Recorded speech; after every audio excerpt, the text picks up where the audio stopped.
लेला देवर ललका रुमाल ललका फूल लेला देवर ललका रुमाल ललका फूल लेला देवर कोई तू तई भाभी बगिए में आईती हो कही तू तई भाभी बगिया में आईती हो ना ना ना देवर बगिया में माल रखा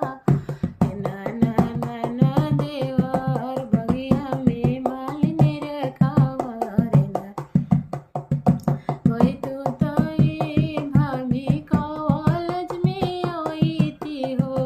कोई तू तई भाभी कॉलेज में आईती हो ना ना ना ना देवर कॉलेज में मास्टर रखावा रे ना ना ना ना और कॉलेज में मास्टर रखावा रे ना ना ना ना लेला देवर भाभी दिहा लेला लाकी रुमाल लेला देवर भाभी कही तू तो ई भाभी